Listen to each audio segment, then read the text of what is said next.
तर शंभूराज देसाई हे पालकमंत्री म्हणून ढ असल्याची टीका सुषमा अंधारे यांनी केली आहे।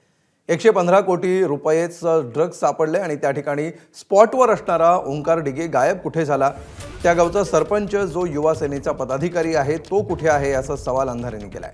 पोलिसांनी रेड शेडवर नाही तर त्या प्रकाश शिंदे यांच्या रिसॉर्टवर टाकली असल्याचा आरोप अंधारे यांनी केला।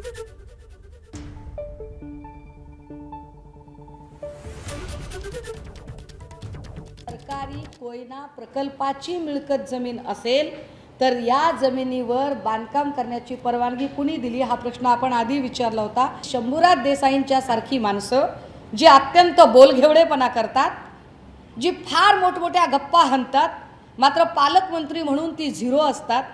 मी मागेही म्हटलं की पालकमंत्री म्हणून शंभूराज देसाई हे ढ आहेत, कारण पालकमंत्र्याला कळलं पाहिजे आपल्या जिल्ह्यामध्ये नेमकं काय काय आहे। जर त्यांच्या जिल्ह्यामध्ये 105 TMC क्षमतेचं धरण आहे तर या धरणामध्ये बांधकाम कसं अवैध झालं यावरती त्यांनी का बरं अजूनही तोंड उघडलेलं नाही। एका विचारसरणीची लोकच एकत्र आलेली आहेत आणि त्याच्यामुळे तसं असेल तर मग महाविकास आघाडीला या ठिकाणी वाऱ्यावर का सोडण्यात आलं याचं उत्तरसुद्धा त्यांनी देणं अपेक्षित आहे। महायुती ही आपल्या राज्याच्या प्रगतीच्या दृष्टीने जेवढी महत्त्वाची आहे तेवढीच सर्व महापालिकांच्या आणि विशेषतः मुंबईच्या विकासाच्या दृष्टीने महत्त्वाची आहे। त्यांची तब्येत पुन्हा एकदा तपासण्याची आवश्यकता आहे। बेलगाम बोलायचं, काहीही बोलायचं याला काहीही अर्थ नाही आहे आणि त्याच्यामुळे त्यांनी खरोखर पुन्हा एकदा आपली तब्येत तपासून घ्यावी आणि ती लवकरात लवकर बरी व्हावी अशी माझी त्यांना शुभेच्छा आहे। तर यावर हर्षवर्धन सपकाळ काय म्हणतात आपण बघूया। एकनाथ शिंदे साहेबांच्या शेताच्या लगत त्यांच्याच भावाच्या शेतात ड्रग्सची फॅक्टरी सापडली।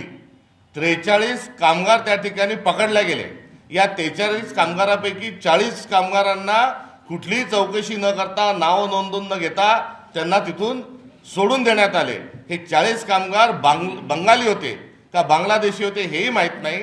सोडून देण्याकरता थेट एकनाथ शिंदे साहेबांचे खासदार पुत्र जे आहे यांचा दबाव होता हा देखील आमचा आरोप आहे। मात्र पार्थ पवारचं प्रकरण हे ज्या पद्धतीने बिना कारवाईचं बाजूला ठेवलं गेलं तशाच पद्धतीनं एवढा मोठा ड्रग्सची फॅक्टरी सापडल्यानंतरही आपल्या महाराष्ट्राचे गृहमंत्री आणि मुख्यमंत्री देवेंद्र फडणवीस हे क्लीन चिट देऊन एकनाथ शिंदेंना मोकळे झालेले आहेत। एबीपी माझा, उघडा डोळे बघा नीट।